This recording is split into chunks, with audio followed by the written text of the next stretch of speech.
They train. Correct.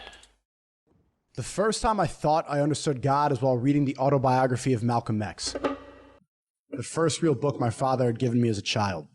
I remember the cover instantly made me shiver. I had never seen an expression on a face so determined that it was furious. I started idolizing Malcolm X. It's not often you find a civil rights leader that isn't cringy about it. Plus, he found a way to change his life in prison and gave himself a cool name. After finishing the last chapter, I went to the mall and bought the same glasses from the cover. From that day forward, it became my mission to give my words power too. To document growth as means of inspiration just like Malcolm did. I swore to embrace the uncertainty of change head on instead of fearing it. He sounds like a young Andrew Tate, his voice does. There are 3 truths from that book that stuck with me for life. Number 1, a boy must struggle to become a man. 2, the greatest threat to corrupted power is positivity. And 3, go to Mecca. Yeah. The neighboring holy cities of Mecca and Medina are where Islam originated, where the Prophet was born and where he was buried. It's the destination Muslims. Dude, look how fucking beautiful that looks, man. The center of the universe. But Mecca's atmosphere alone will have you believing that. Mecca is the host to so many hilarious. Yeah, Malcolm was a don after he converted, not before, though. Purify the heart.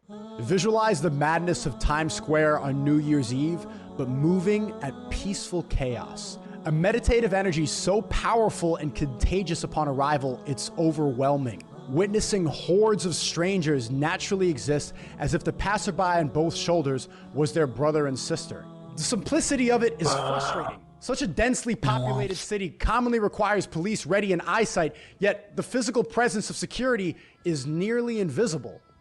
Right then, my confusion turned frustration was realized. The only real acting security here is God.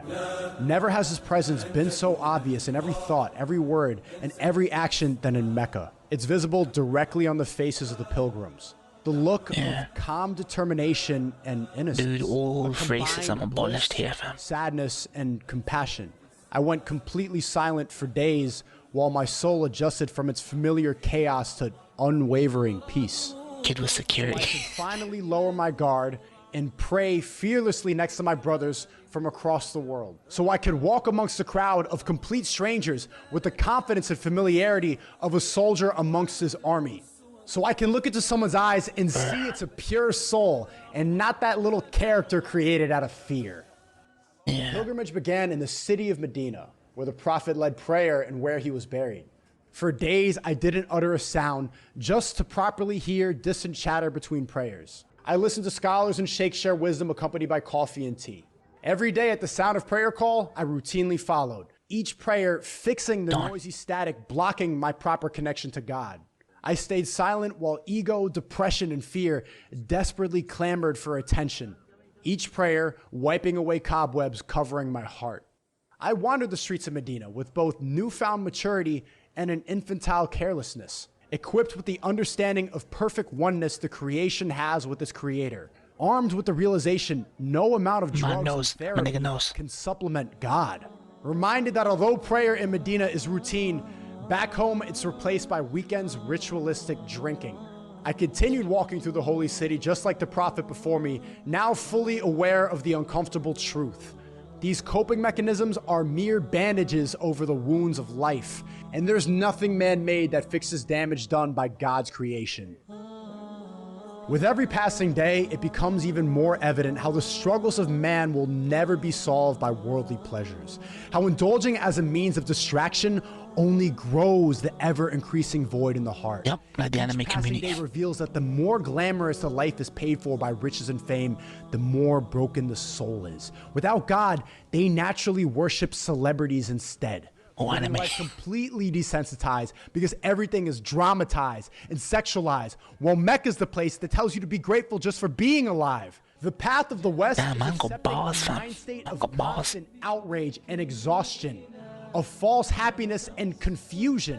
Of course, a spiritual awakening among youth is imminent. Why else can someone who was raised on stimulation and made wealthy through fame finally find the truth in Mecca, a city where women appear like two floating eye slits under a cloak? Over a decade of seeking the next high, to forget how meaningless it all is, only to find it wearing a white piece of cloth with my head to the floor. But getting revenge on opposition, naked women at your fingertips. The whispers of temptation had never sounded less appealing. Nothing in this world is more important than following God. Don't fam, that buzz cut, fam. And when it became clear my surroundings were the closest example of heaven on earth, when you're resurrected, you'll be nothing but white shroud. I finally found the truth I had been seeking. Like the day you were born, fam. This lingering feeling of despair, knowing this clarity was temporary. Eventually, I have to return back home to the place where prostitutes are celebrated, but the modest sisters who cover themselves willingly are called victims of oppression, where men become heroes for abandoning their family to dress like girls, where everyday people are tricked into worshiping the devil by worshiping themselves. I have to go back to the West. Yes. I should be fully present here while I have the opportunity, but Mecca is such an idealistic sanctuary from everything I despise. The comparison robs it of some joy. In this world, a place exists away from hatred, from divisiveness, confusion, and emptiness. Division, divisive politics. A place exists where the very meaning of life is answered collectively 5 times a day, where she's my sister and he's my brother, and together we're united under our gratitude that God created us. If the world knew the truth of Islam, we would have peace, but we never will. You can't, the whole world can't be Muslim. Even Allah told us that. The final day was dedicated. There's going to be differences. It's the first mosque ever built. Here, walking amongst my people, moving circular, almost in unison, connected in intention, but separated by design, like waves on an ocean. It never becomes more clear how no one here is better than the other. When you finally face God for judgment, He does not care what you're wearing. He does not judge you based on wealth or your fame or anything you seek in this life. We will only be judged on what we hold in our hearts. Mad. When I finished Umrah and looked at my shaved head in the okay. reflection of the mirror, it was the first time since childhood I truly saw myself. Good, inshallah he fixes up. Inshallah he fixes up after this Umrah. Umrah is enough. Umrah alone is enough. Inshallah he fixes up. I don't think Tate's been to Umrah, but at least SNEAKO went Umrah, which is good. Man can afford it. Yeah, they need time to fix up, but they fall back in their ways, you know what I mean? This is partially why my friend decided he wanted to move his wife and his kid just away to a Middle Eastern country. He goes, look, my kid is just going to be growing up in this society, you know what I mean? So if he's going to be growing up somewhere, might as well be somewhere where at least in society this degeneracy hasn't spread out into the streets. Like it's on billboards basically, or bus stops. I'm pessimistic, so I don't believe him, but we'll see. I think all these guys can change. I don't think SNEAKO is someone who converts for clout. SNEAKO's journey to Islam has been way different, much different than Andrew Tate's journey. Tate on house arrest or something, yeah. SNEAKO. All between yourself and God, yeah. Some people find that they're cancelled by literally so many people that the only place they can take refuge is Islam. Or when people go to prison, they find Islam in prison like Mike Tyson did. But that's not for clout, because Islam does not care about what you've done. Once you convert and you say, I'm gonna be clean, I'm gonna live a clean life now, you're uncancelled basically. We don't care about cancel culture unless you're Sheikh Hakim, who's cancelling everyone. Surrounded by morons. He's a drug using alcoholic plus YouTube corruption. Yeah, inshallah, man. I hope he changes. Hey, I'm a little bit skeptical about. Haters just chats so much shit, and he goes back on his word and he contradicts himself on camera. I think SNEAKO though, he can fix up. If he commits sins, up to him. Yeah, it's between him and Allah. Yeah, you know. But we need more than these people to be our role models, don't you think, MCAS? Just how Christians have accepted Trump as the best we have. We need to accept more than Andrew Tate's MCAS. We can't just be like, Kalas, the best we have is role models like Andrew Tate. The best, that's the best we can do. No, we can't. No, we can do better.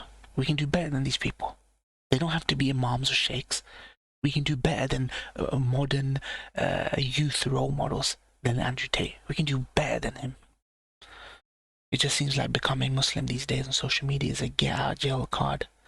He will keep a personality going, but hopefully he learns more and more. Nah, he ain't a role model. Yeah, exactly. But Muslims, people see him as a role model, and we're constantly apologizing for the mistakes he makes while he's Muslim. We shouldn't apologize for mistakes he's making while he's Muslim. We're not here to provide cover for inadequate Muslims. We need to teach that guy.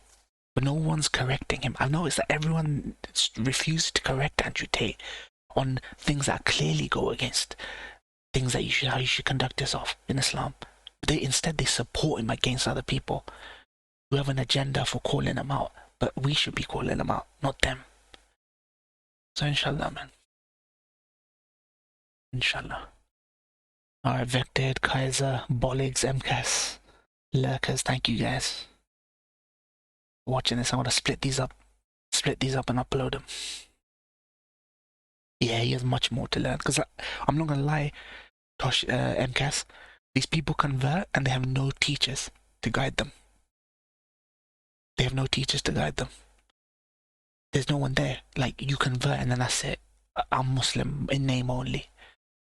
And I believe in gender roles and blah, blah, blah. There's 4 or 5 things about Islam that he like, and then they don't have no teachers. And that's the same with Tate. Tate has no teachers. I don't think unless he's sitting in prison and he has no choice but to read the Quran. He's too busy on stocks and his investments and blah, blah, blah, blah, blah. And he's not like on the knowledge, like he's not on the rabbit hole to learn, you know what I mean? I miss today's throne time. Andrew, I don't believe Andrew really converted. Some people think he's like the Napoleon. Napoleon converted for clout. The historical Napoleon. But that's between him and Allah. If he fake converted, then he's gonna get called out for it. If his conversion was true and his good outweighs his bad, that's enough. You can still make mistakes and sins, and still have enough good on your balance sheet to be a decent Muslim. I don't think any Muslim is perfect. Only the prophets and messengers were perfect. So, yeah, exactly. Forgiveness, Allah forgives you. Even if your sins, Allah says in the Quran, even if your sins were piled from the bottom of the sea to the highest heaven, to the skies, they can be forgiven. You can have sins that measure from the bottom of the sea to the fucking highest heavens in the sky, and they can be forgiven.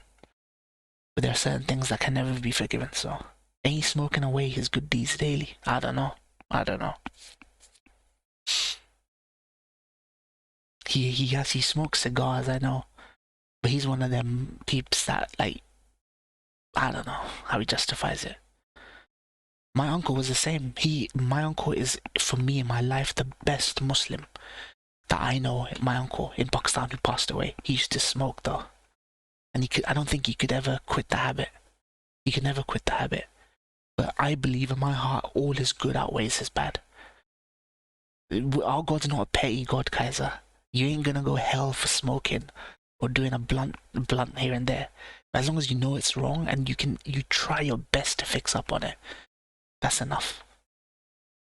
Hakeem would agree. No, I mean, I don't think Hakeem would say you're going to hell, but he does treat people like they're not good Muslims if they can't do this and that. That's stupid. That's stupid. It makes Muslims feel like they're incapable of doing anything right. That's what Hakeem does. Yeah, it's not up to Hakeem. It's not up to Hakeem. You can do all the good in the world, but you only enter heaven on God's mercy. It doesn't matter if you've done a lifetime of good, 0 bad. You only enter heaven on God's mercy on that day. And God's reserved 99 of 100 pieces of his mercy for that day. Because you're gonna need it. Man's gonna need it on that day, fam. Yeah, exactly. Most of Allah's mercy has been reserved for that day.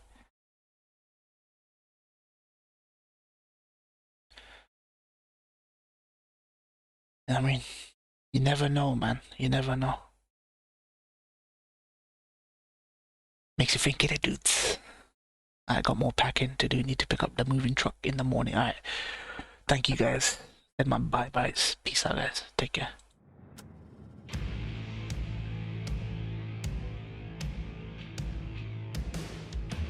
From what I've gathered, you grew up nice and sheltered with mama's pretty stories and your own made-up fury. And mama gave me a magic clicker. Well, yes, I think it's true and fair to say